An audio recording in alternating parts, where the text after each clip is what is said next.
فریاد کی آن ساقی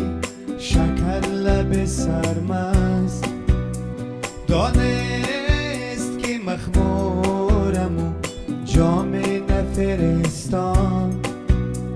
فریاد کی آن ساقی شکر لب سرمست